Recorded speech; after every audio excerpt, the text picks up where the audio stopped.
Hello, everybody. It is Dark Con here. Sorry that it took a while. Usually I start this like at 2:30, but now it's almost 3 practically.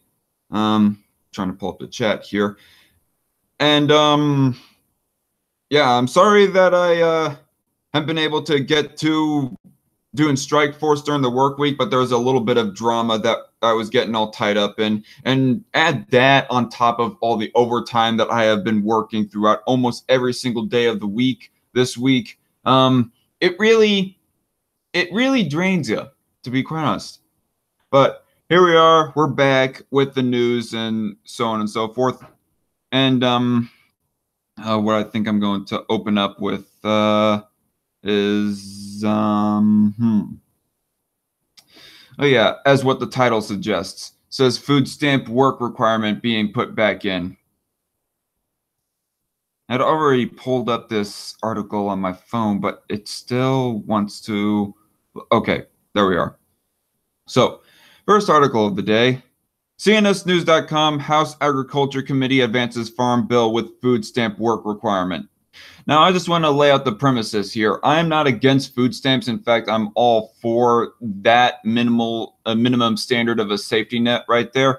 But at the same time, I think there should be a work requirement. If you're handicapped and are absolutely unable to work, I'm going to check to see if my audio is coming in. Yeah, it's coming in through my microphone and not my webcam. But I think that there should be a work requirement unless you are like handicapped and totally unable to get yourself a job because of physical inabilities. Well, then unless you fall under that, then you should be required to work, or at least look for work, instead of us slowly developing a society of a whole bunch of lazy bums that just want to get food for free. All right. And that's probably one of the biggest things that disappoints me about former President Obama and his term is that he took out the work requirement, therefore increasing the labor force participation rate. And no, not just for retirees. Retirees, they pretty much remained stable throughout the entire Obama years. Everyone else dropped, though. Middle-aged people dropped slightly, but it was the younger people that definitely took a dip in the labor force participation rate. All this because you are not required to work to get your food stamps. Well, among other things, but that's one of the things that helped to do it.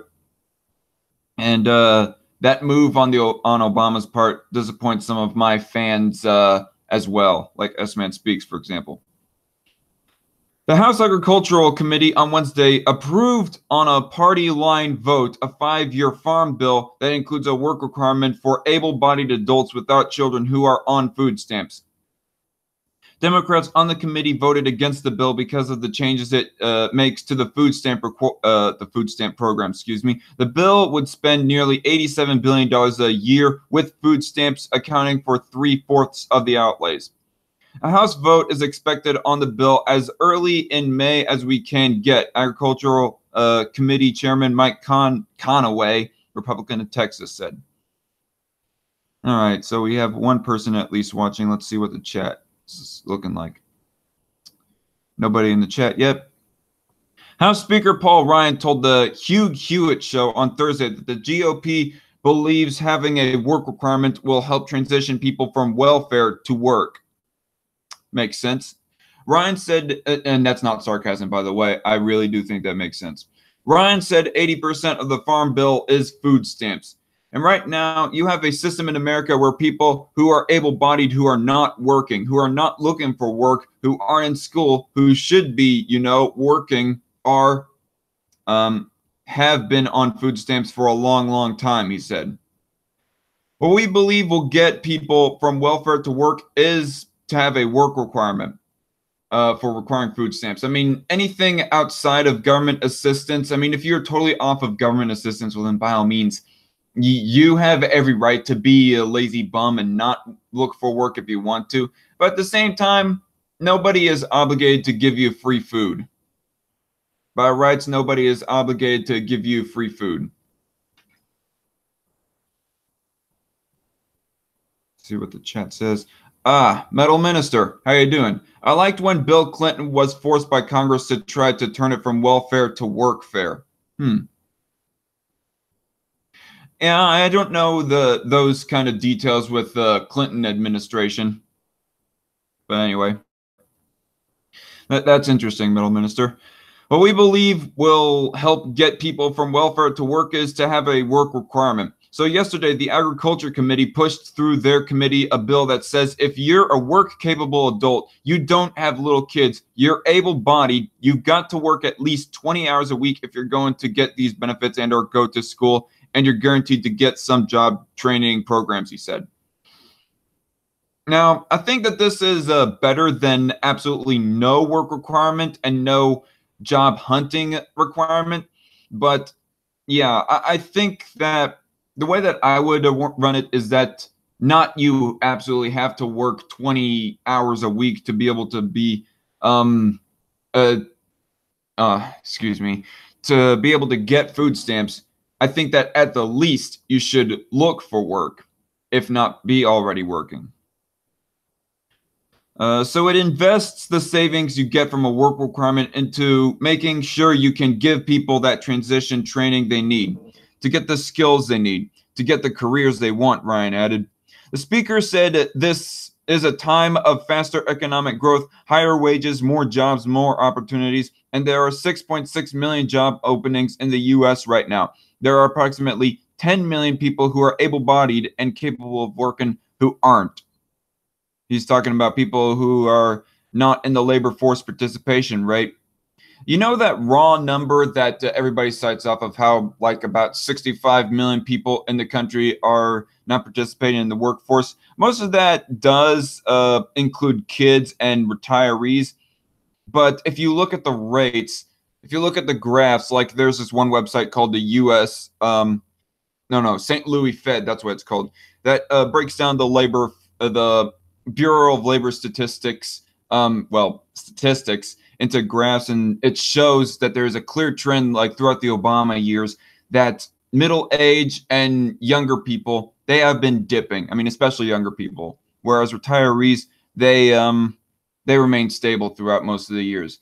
So for all the people who constantly say, oh, you guys like to cite the labor force participation rate all the time to try and debunk the lowest unemployment for a long time that Obama likes to cite. Well, guess what? Most of those are retirees. No, it's not mostly retirees.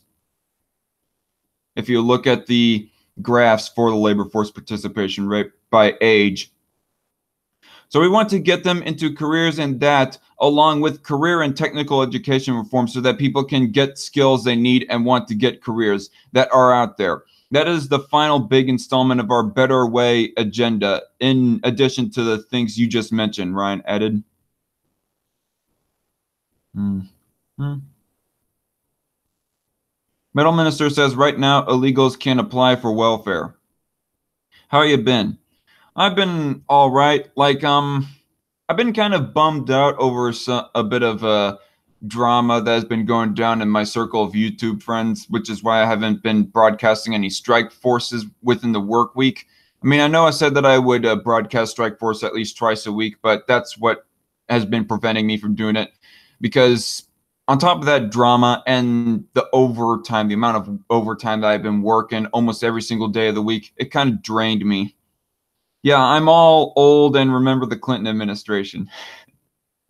Yeah, I can tell from your voice by that one conversation that you and I had. Metal Minister, by the way, you say right now illegals can apply for welfare, but I would like to challenge you to like cite the source for that, because I hear generally people saying that it is illegal for illegal immigrants to apply for welfare. Like, what would be the evidence for saying that they are applying for welfare nonetheless? The GOP released details on its Better Way agenda in 2016. Better Way agenda. That sounds rather flowery.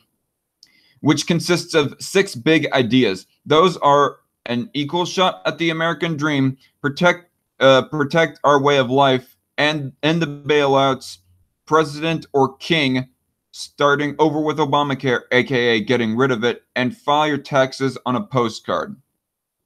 File your taxes on a postcard. Man, I wish I could have just filed my taxes on a postcard this last tax season. I hate paperwork.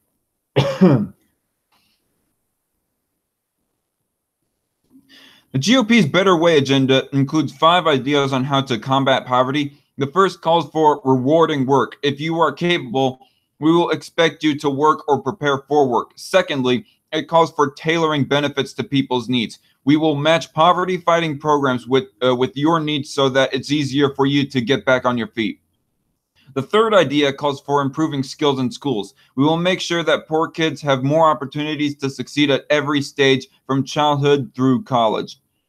Fourth, it calls for planning and saving for the future. To this end, we will make it easier for you and your family to plan for the future and be retirement ready, the agenda stated. And fifth, demand results, which calls for opening up the system to accountability and collaboration, backing ideas that work on the front lines. Okay, almost done with this article. Once I'm finished with it, I'll read the chat. As CNSnews.com previously reported, President Donald Trump signed an executive order on April 10 aimed at welfare reform, titled the Executive Order Reducing Poverty in America by Promoting Opportunity and Economic Mobility. That's a mouthful, which called for strengthening work requirements, among other things. And I'm all for strengthening work requirements. Not that people should be held a gun to their head, say you must work or else die or be taken to jail or fined or whatever. But you definitely don't get any publicly funded welfare if you don't work. That's my thought on it. It specifically called for addressing the challenges of people who may find it hard to find and keep jobs, including single parents, ex-convicts, the homeless, substance abusers, the disabled, and disconnected youth. End article. Okay. What's the chat looking like? Okay. Middle Minister says, okay, just a sec. He's probably looking for that source that I challenged him to show. And S-Man Speaks is in the chat. Hello, S-Man. Anyone who is against the work requirement is a fucking lazy bum. Or is a panderer to laziness, like our good friend Owen McDonald. Okay. So the next article that I'm going to be reading is also from CNS News. It's talking about smugglers using illegals to smuggle in harsher or harder drugs, I think. I mean, if it will bring up... Okay, here it is. Smugglers using illegals as diversion for sneaking in higher value contraband. That's what the title of the actual article is.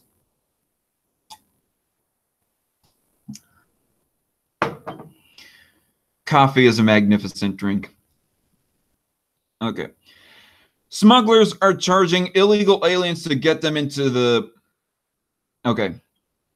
Smugglers are charging illegal aliens to get them into the U.S. safely, then setting them up to be captured in order to create border gaps the smugglers can exploit. The president of the U.S. Border Agents Union tells CNSnews.com. First, the smugglers are running ads in South American countries promising that for a fee, they'll help illegals break into the U.S. undetected, National Border Patrol Council President Brandon Judd explains. The smugglers then coach their illegal alien clients to claim asylum when captured, ensuring they'll be put in the system, processed, and adjudicated instead of being sent back across the border. Which the latter should be of what's happening, not the former. But instead of dropping them off at a border station where they can claim asylum without arrest, the smugglers send the illegals across the border at places where they know they'll get caught, thus diverting border agents and resources, creating security gaps through which the smugglers can safely sneak their contraband into the U.S. Wow, devious. Okay, so you know those numbers that everybody cites of how Obama was supposedly had more deportations than even President Bush. This is probably one of the things that is happening to cause that rise in that statistic. Is the drug dealers are apparently using innocent citizens south of the border to distract Border Patrol. Make it so that those citizens get deported, or those illegal immigrants.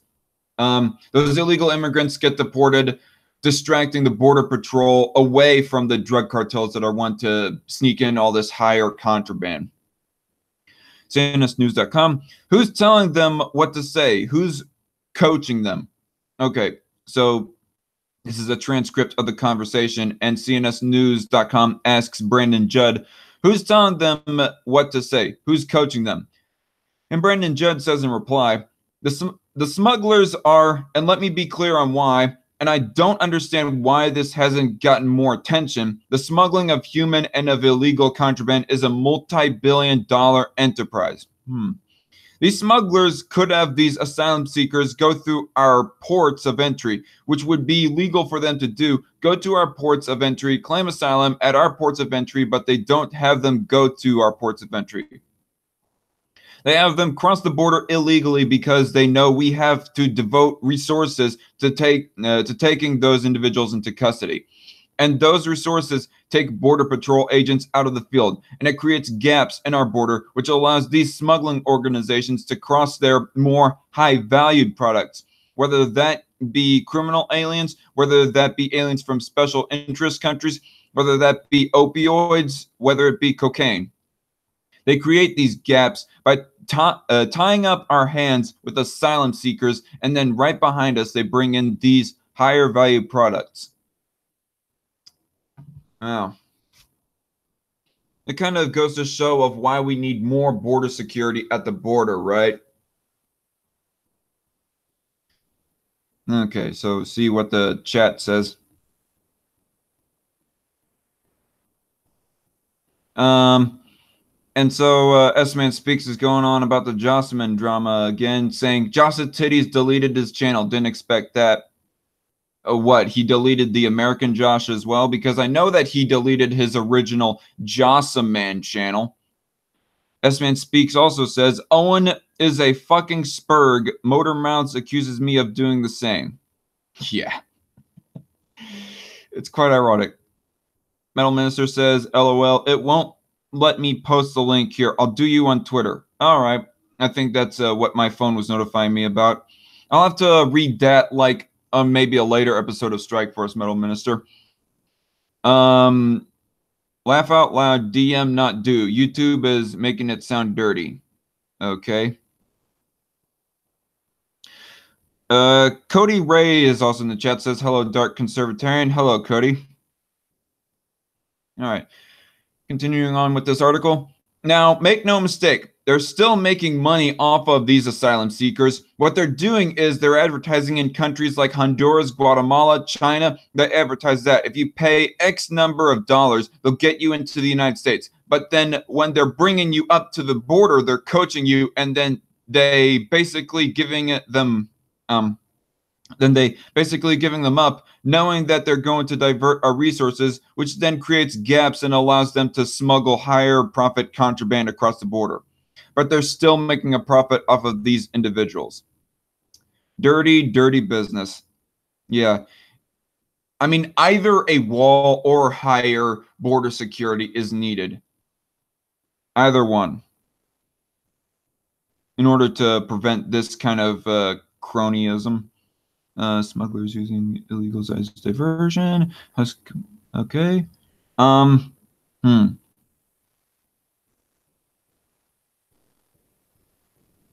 I think what I'll read next is this one article I have talking about how Trump's new tax law affects homeowners at every income level from $83,000 to $336,000 a year. I have this article pulled up on my computer, up on my second screen, so I'll go ahead and screen share this, I guess. Hopefully it won't act all spurgy with me. All right. And speaking of spurgy, that spurgy face that President Donald Trump is making, though, that's got to be the derpiest face I've seen yet. Okay. See what the chat looks like before we get started with this. S-Man Speaks says, nice porno stash, Zach. I meant his old channel. Okay. Meant his old channel because I already known that, but yeah. That was cool. I think we might have beaten Jocelyn to a bloody pulp at this point, so it's not really worth going at him any further. I'll go ahead and make the drama review video, S-Man, but after that, I'm just going to leave the whole Jocelyn circumstance alone.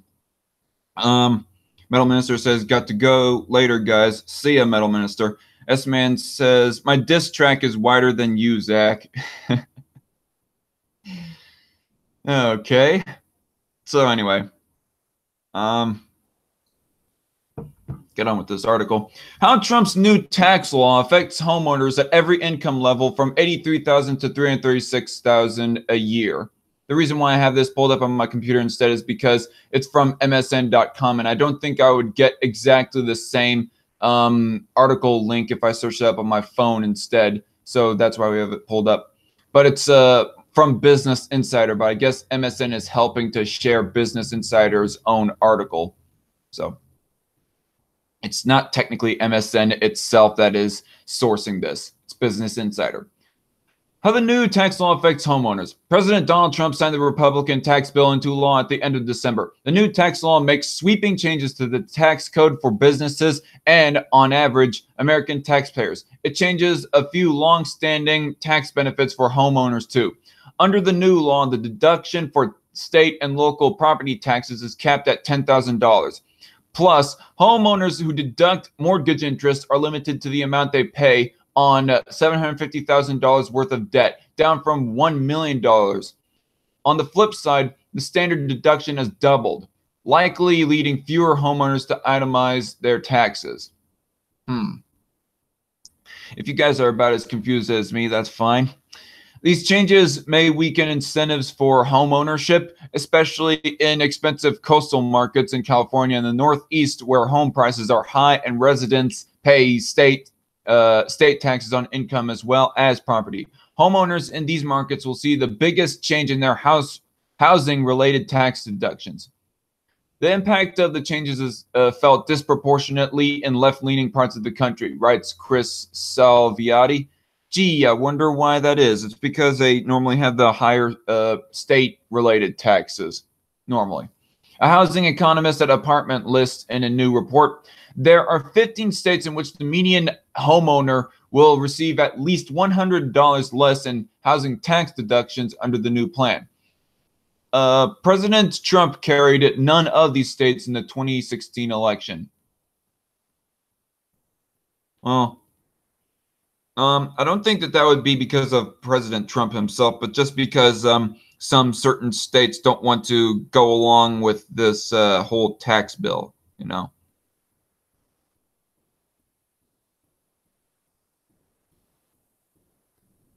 Okay. Apartment List analyzed the effect of Trump's new tax law on homeowners with home values below, at, and above the median in the largest metros in the U.S. They estimated the overall tax bill for a married couple filing jointly with dependent child under the previous tax code and the new tax code. In much of the U.S., only owners of the most expensive homes in a local market will see a loss in housing tax deductions. But on the California coast and along the northeastern seaboard, most homeowners, even those with homes valued below the median, will lose deductions they had pre-tax reform. For homeowners of the median-priced house in the Bay Area, the loss of mortgage interest and property tax deductions could total more than $100,000 over the course of a 30-year mortgage. According to Salviati's calculations, the estimation does not factor in projected home price changes over that time period, however. Below, we've listed the effect of Trump's tax law on homeowners of the highest value homes, the 75th percentile, in 27 of the largest metros ranked by home value. Using Salviati's calculations, for each city, we've also provided estimated household income, tax deductions, pre- and post-tax reform, and the total loss over a 30-year mortgage, according to the Apartment List report. We excluded places with a population below 1 million, and anywhere the difference in housing tax deductions was unchanged. So the way that I'm understanding this is that it is taking away some of people's deductions, their tax deductions, by accounting in home ownership with their taxes, which that is kind of a bummer, I will say. But it's not like I'm going to treat this like the end of the world just because, oh, Donald Trump, he's the worst by offering tax cuts. That ends up reducing the deductions of homeowners. Me personally, anyways. I mean, in case none of you know, I am for cutting taxes as low as we can. I say in all areas, but in income taxes, I say definitely I am for lowering taxes as low as we could. All right.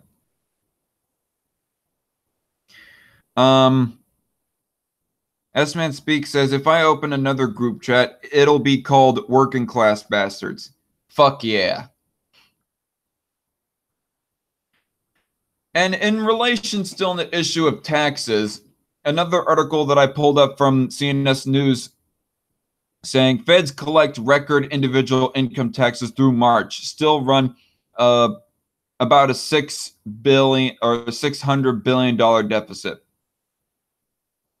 The federal government collected a record 736 hold on $736,274,000,000 in individual income taxes through the first 6 months of fiscal 2018, October 1st, 2017 through the end of March, according to the monthly Treasury statement released today.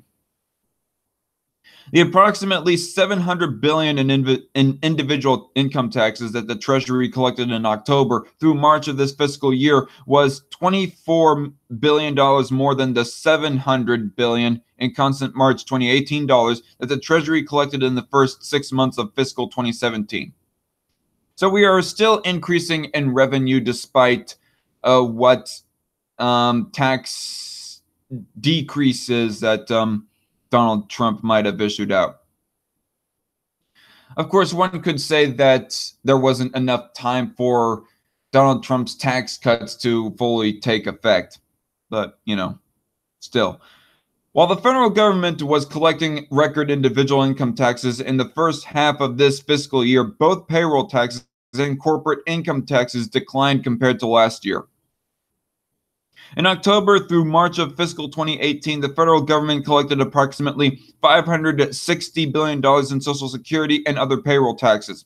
That was $3.2 million less than the approximately $560 billion in constant March 2018 dollars that the federal government collected in Social Security and other payroll taxes in October through March of fiscal 2017.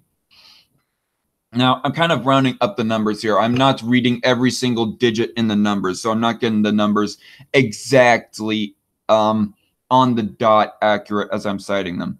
But if any of you want to read these articles for yourself, I have them linked in the description box below. In October through March of fiscal 2018, the federal government also collected approximately $78 billion in corporation income taxes. That was $23 billion less than the approximately $102 billion that the federal government collected in corporation income taxes in constant March 2018 dollars in October through March of fiscal 2017. Okay. So individual income taxes, or the revenue that we're getting from them anyway, is going up, whereas the corporation taxes is going down. And yeah, it seems that the Social Security and other payroll taxes, or the revenue that we're getting from them, is also going down as well. Okay. But I think what they're saying here is that it's still not, it still doesn't match up to the amount of revenue that we are gaining more of from income taxes. That despite how much revenue from corporate and Social Security taxes is going down, income tax revenue is going up higher than those other taxes are going down. It's the way that I'm understanding this anyways.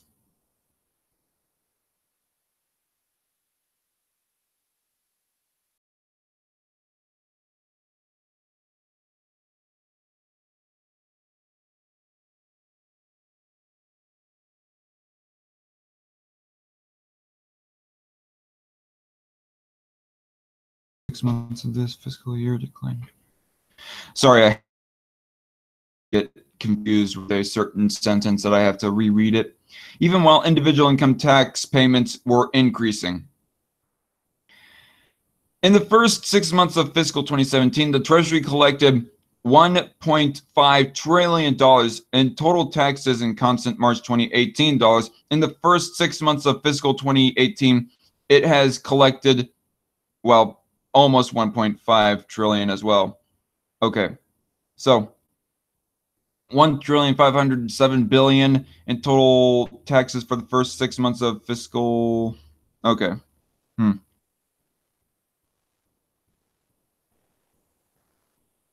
Yeah, in the first 6 months of 2017, it's saying that we have collected 1,507,000,000,000, whereas the first 6 months of 2018, it says 1,497,000,000,000. So that is actually a slight decrease right there. And it says in total taxes. So I was wrong. Never mind. Our total revenue seems to be taking a bit of a dip.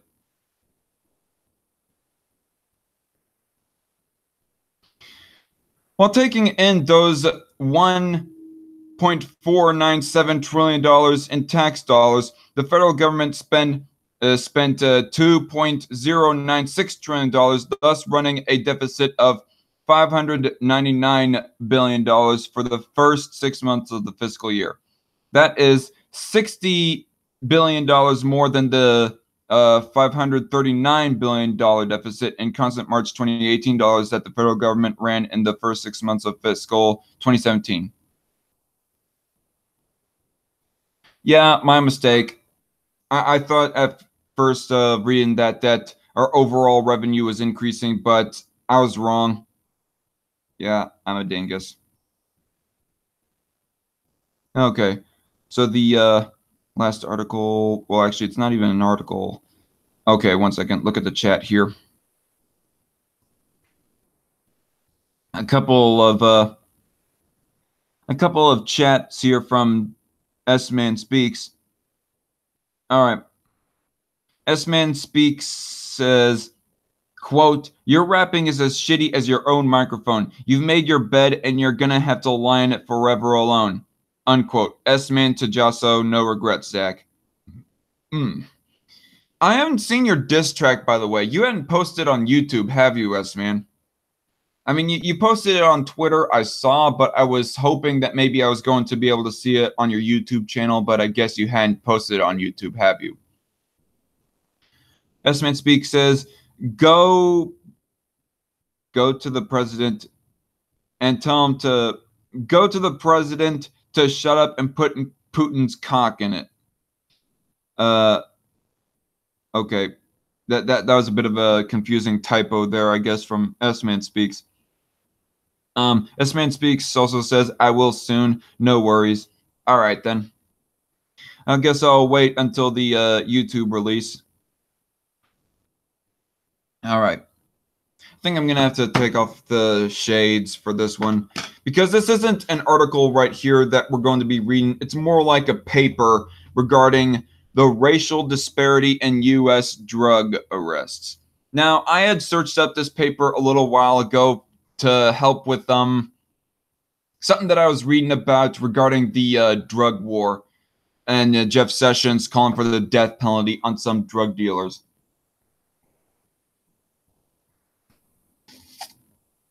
But anyway, so again, it's a paper by the Bureau of Justice Statistics and not an actual article from a news site. And it reads, "The Racial Disparity in U.S. Drug Arrests" by Patrick A. Langan, PhD, Senior Statistician, Bureau of Justice Statistics, U.S. Department of Justice, October 1st, 1995. This report summarizes results of my analysis of a racial disparity in connection with drug arrests. The analysis uses survey of... okay, no. Sorry, misreading that. The analysis uses available data from two sources, one being an ongoing national survey of admitted drug use While I have concerns about the quality of the drug use data for making racial comparisons in doing the analysis, I put those connections aside and use the data uncritically. However, those concerns do exist, and I address some of them at the close. Note also that my analysis was confined to the arrest stage. I do not investigate any possible disparities beyond that stage of the justice system. The racial disparity. Annually, the FBI compiles statistics on persons arrested for drug abuse violations, a category consisting both of drug selling and drug possession. To learn how many arrests there were for drug abuse violations, specifically tabulated national data were obtained from the FBI covering the 3-year period 1991 to 1993. An annual average was then taken based on the 3 years. Based on these arrest records, blacks constituted on average of 40% of persons arrested nationwide per year for drug abuse violations. All right. So far it's just saying that black people make up 40%, but it's not necessarily saying as to whether those arrests may be justified or not. Annually, the Substance Abuse and Mental Health Services Administration, SAMHSA, however you want to pronounce that, of the Public Health Service Department of Health and Human Services, surveys illicit drug use through face-to-face interviews with members of American households. Whether race, drug type, or type of drug offense, trafficking versus possession, were unknown, correlation was made to bring drug arrests to the nationally estimated total. Information on race is not 100% complete in available arrest statistics. Okay, let me reread that sentence. Sorry. Information on race is not 100% complete and available. Dang it, phone. Information on race is not 100% complete in available arrest statistics. To illustrate, in 1993, race was known in 86% of drug abuse violation arrests. The racial composition of the unknowns may differ from the knowns. If so, some amount of measurement error is built into the drug statistics on race. So already the guy is setting up that trying to read crimes and the arrest for drug offenses is hard and ambiguous to say. Just a little bit confusing when it comes to this issue of drug arrests.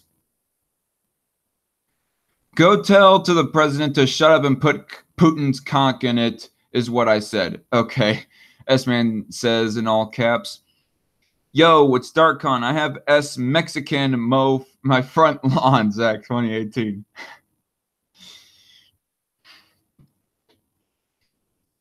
Damn right, you better get back to mowing my lawn. And don't forget to weed eat the edges. Okay. Including college dormitories and homeless shelters, to learn how many people admitted to using selected categories of illicit drugs that, if possessed, potentially subject the person to risk of arrest. Anytime during the 12 months prior to their interview, specially tabulated national data were obtained from SAMHSA. The data consists of annual averages based on 3 years of surveying households, 1991 to 1993. These self-reports show that blacks constituted 13% of persons who admitted using and therefore possessing illicit drugs each year. Since blacks are 40% of drug violation arrests, but only 13% of admitted drug users, there is an apparent disparity of 27 percentage points.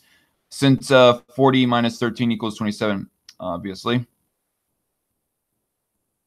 Redefining the disparity. Based on disaggregated FBI arrest data, blacks are 49% of persons arrested for drug selling and 36% of persons arrested for drug possession.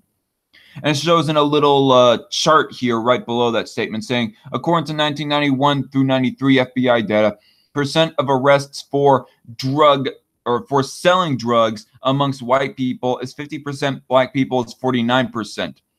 And according to 1991 through 93 FBI data, percentage of arrests for possessing drugs was 63% for white people and 36% for black people. So it is slightly, if not considerably, lower for black people. But at the same time, black people are even more considerably lower in their share of the population here in the United States than white people. I mean, I think, what is it? White people make up over 60, almost 70% of the population in the U.S. I'm not so sure. Persons in jail or prison are not included in the SAMHSA survey. Yeah, that definitely raises a red flag in my head regarding the statistics. Because if you include all the people who were arrested in the past and are currently in jail for drug possession, then if you include that along with the people who are presently being arrested for drug usage slash possession slash selling, then the numbers would look totally different. And maybe the racial disparity would be lower. Okay. Starting over, persons in jail or prison are not included in the SAMHSA survey. Were the purpose of my analysis to determine how many persons in the nation use illicit drugs, the absence of incarcerated persons from the SAMHSA survey would create a problem, particularly since many incarcerated persons admit they use illicit drugs when free. But my purpose is different. It is to learn how many people were subject to arrest for illicit drug use and then compare that to the number of people actually arrested. By and large, incarcerated, excuse me, sorry about that. By and large, incarcerated persons are not subject to arrest and are not included in arrest counts. Their absence from the SAMHSA survey then is actually desirable for my purposes. These selected categories are 1, heroin or cocaine, 2, marijuana, and 3, psychotherapeutics or hallucinogens. For the purpose of investigating the racial disparity between arrests and drug use, types of drugs not subject to arrest, for example, glue, were excluded from all tabulations. The 13% figure, therefore, only pertains to types of drugs for which possession is illegal. Yeah, and speaking of law, what I think I read from, what was it called? American Thinker or Town Hall? I think it might have been townhall.com. According to that, it said that the laws for like hard crack cocaine are harsher than for those possessing powder cocaine. And it also said that stereotypically black people use hard crack cocaine more than powder cocaine, and white people use powder cocaine more than hard crack cocaine. And because of that and how the laws are set up, that is the reason why, that is one of the reasons why there might be black people getting arrested at a higher rate than white people for cocaine use. And S-Man Speaks says in the chat, sets the lawn on fire. Well, dadgummit, you aren't going to get any money from me, you stupid beaner.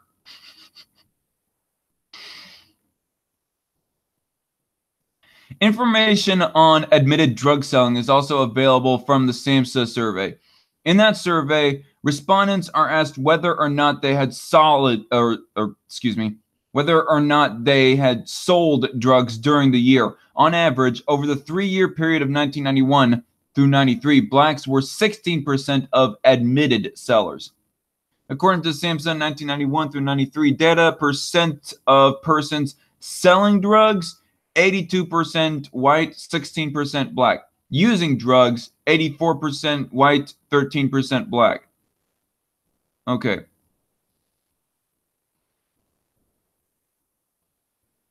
Although, even though this issue is kind of jaded and a little bit confusing on trying to keep track of drug arrest statistics for it anyway. It's still not like the end all be all that only these people admitted to using drugs, therefore it's the end of the conversation. Yes Man Speaks says, steals your flag, Mike, and burns the coat that you look like you stole off of a lesbian. Oh, God. You burning my flag? That how unpatriotic of you, S-Man.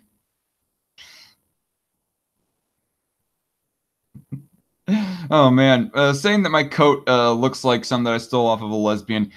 That Bearing fanboy who said that during the Bearing drama, he was funny. I'm not going to lie. That was funny when he said that. You look like you stole your coat from a lesbian.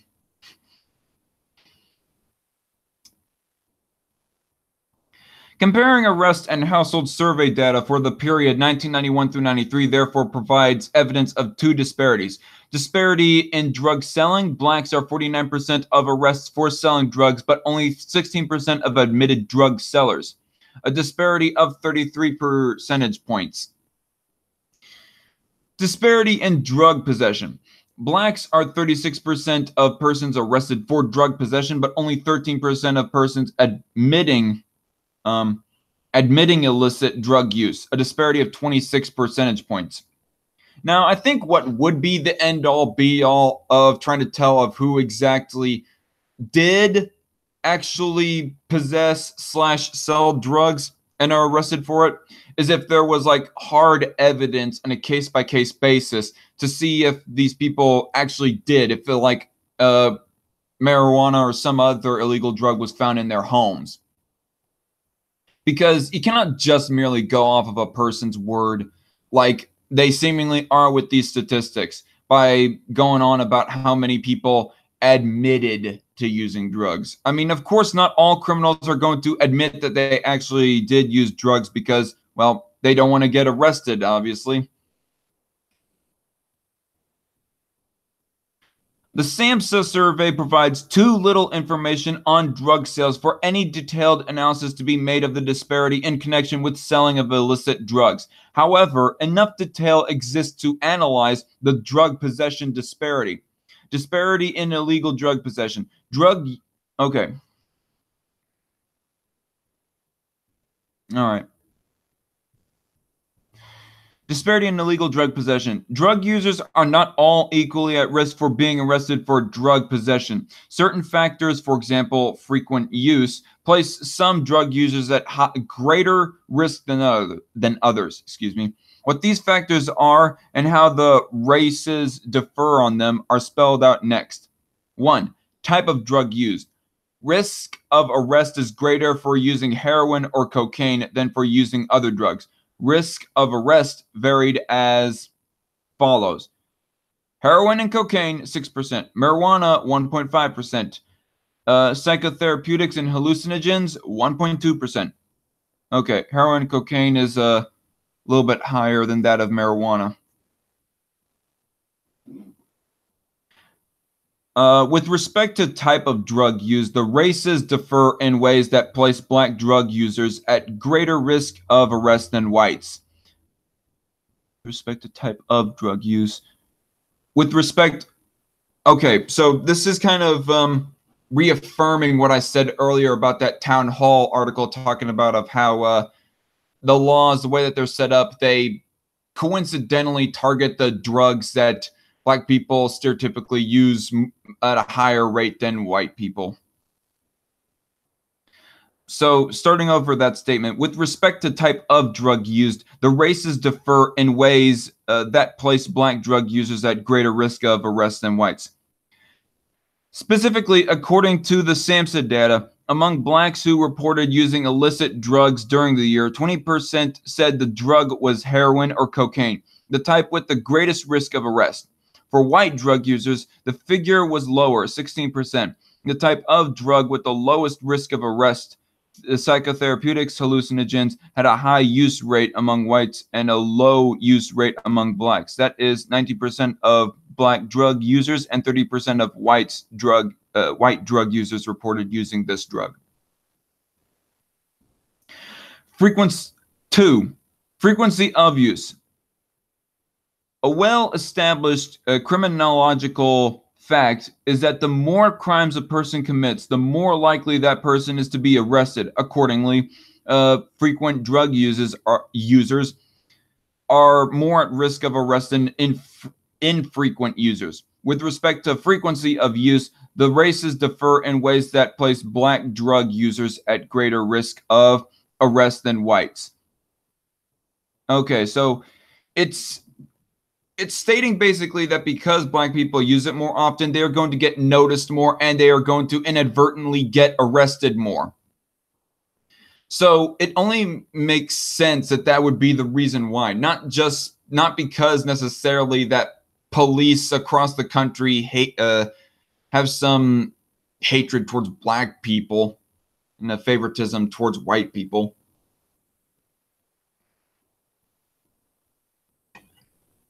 Just they are doing their jobs, and the laws are coincidentally set up so that they're harsher on the drugs that black people use more than white people.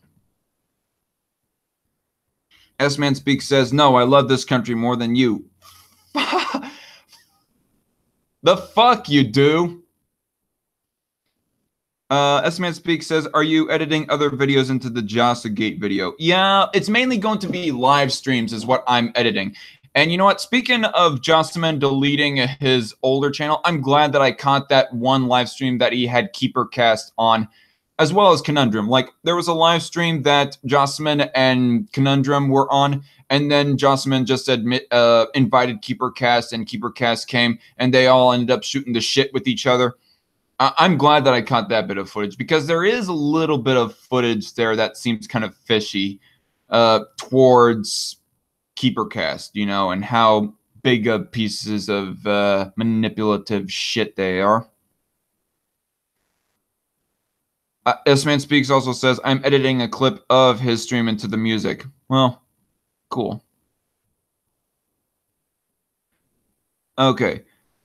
3. Place of use. Drug law enforcement is heavily concentrated in large urban places. To illustrate, large metropolitan areas are where 44% of Americans live and where 47% of illicit drug use occurs, but where 60% of drug possession arrests occur.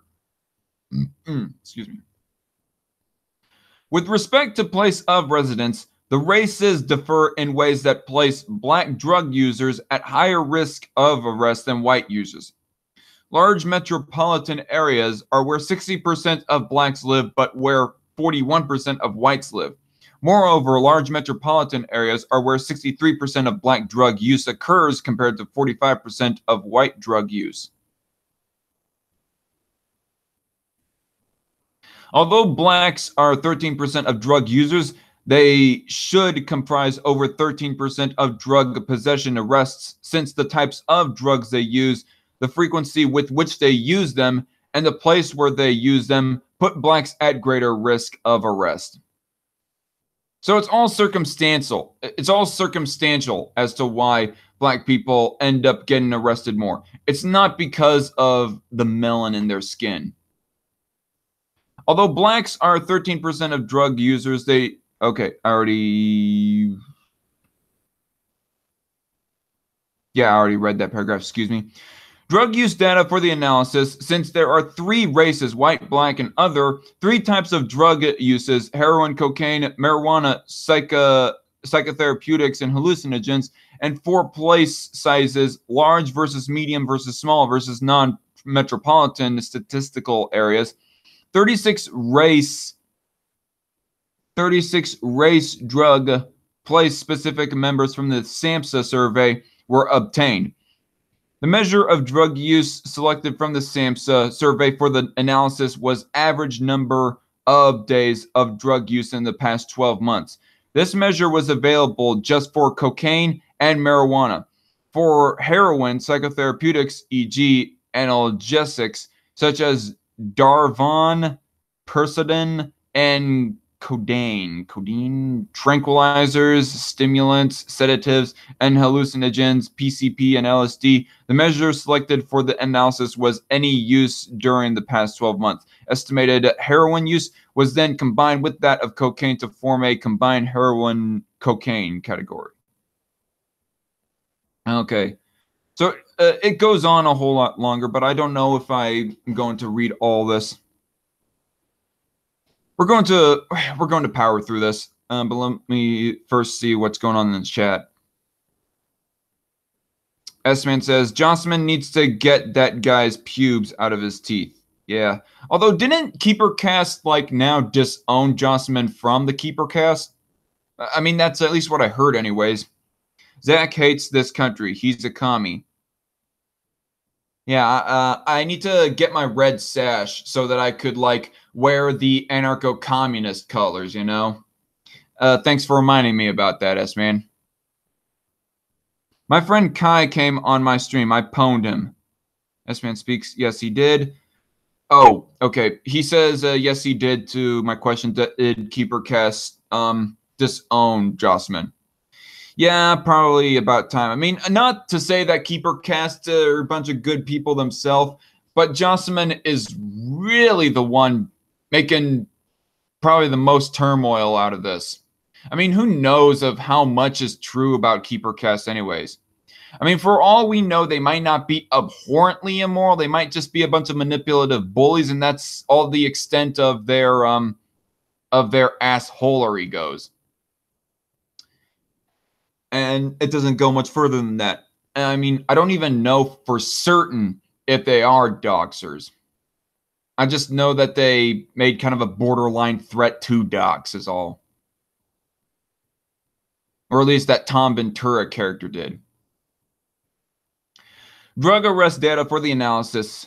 Since there are 3 races, white, black, other, 3 types of drug uses for which detailed arrest statistics, and 4 place sizes, 36 race drug place specific numbers from FBI arrest records were obtained. The 36 specify the number of arrests for drug possession by race, type of drug possessed, and size of place. In the arrest data, drugs were classified as closely as possible to match the 3 SAMHSA drug categories. Once the 72 pieces of information were assembled, analysis proceeded this way. First, white drug users risk of arrest was calculated. Since there are 3 drug types and 4 place sizes, there were 12 risk measures. Risk of arrest was calculated by dividing the number of white arrests based on the FBI data by the number of instances of admitted white drug use based on the SAMHSA survey. Next, the 12 were applied to the black drug users who were like the white drug users in terms of type of drug use, frequency of use, and place of use. The product was 12 separate counts of expected black arrests. For example, white risk of arrest for heroin, cocaine in large metropolitan areas was applied to the number of blacks using heroin, cocaine in large metropolitan areas to obtain none of the 12 counts of expected black arrests. C. These 12 counts of expected black arrests were then summed. D. Lastly, the sum of expected black arrests was divided by the hypothetical total arrests, where this hypothetical was defined as actual white arrests plus expected black arrests plus actual arrest of other races. The result was 23%. The estimate 23% is what the black possession arrest percentage should be. Taking into account differences between whites and blacks in terms of type of drug used, frequency of use and place of use. In other words, although blacks were 13% of drug users, given how they differed from whites with respect to increased risk, they should amount to 23% of arrests, or 10 percentage points beyond the 13% figure. So in the summation of everything, the guy writing this informational piece is saying that blacks are under arrested, basically. I mean, calculating on their usage and how the laws affect each individual type of drug and where they live. Counting that all into place, they technically, by law, by place, and by type of drug use, should be arrested 10 percentage points more. Of drug users, okay. All right. So, discussion. The aim of the analysis was to investigate a 23 percentage point racial disparity in connection with drug possession arrests. Blacks are 36% of drug possession arrests, but 13% of drug users, a disparity of 23 points. The analysis revealed that 10 of the 23 points were attributable to race-neutral factors. The analysis leaves unexplained 13 percentage points, the difference between 36% and the explained 23%.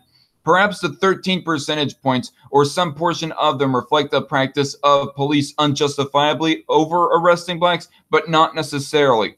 Besides discriminatory arrest practices, there are numerous other possible explanations. Suppose, for example, that criminally active persons who use drugs, both whites and blacks alike, tend not to admit drug use when asked in a household survey. Yeah, that's kind of the point that I brought up earlier, is that people tend to lie. So, of course, some of them criminals who are arrested for drug use are going to say, no, I did not actually use drugs. No, I did not use drugs. This is not wild supposition, given that in the National Institute of Justice's drug use forecast survey, about half of arrested suspects testing positive for drug use were drug use deniers.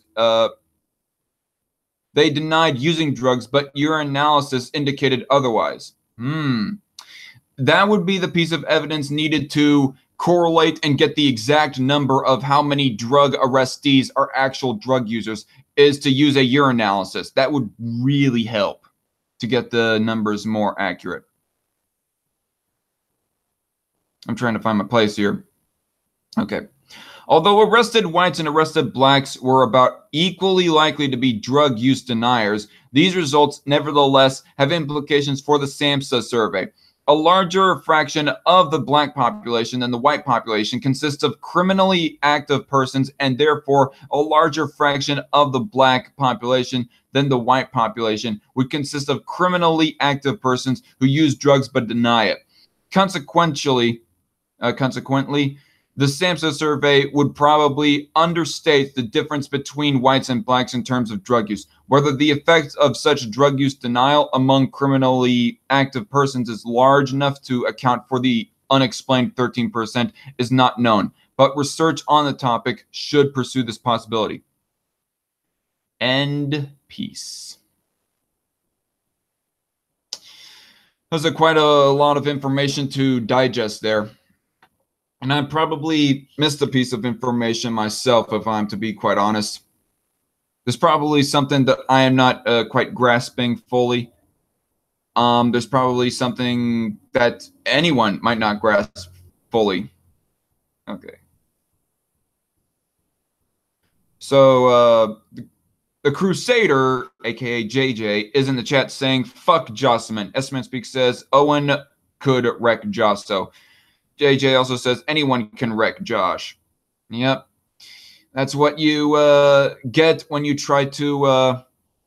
that's what happens when a low-functioning autist tries to bite off more than he can chew and try to debate people on politics. He ends up getting wrecked.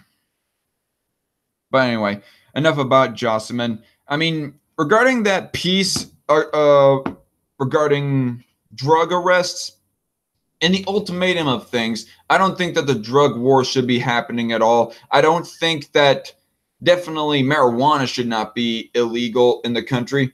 But even crack cocaine and heroin, I don't think should be illegal as well.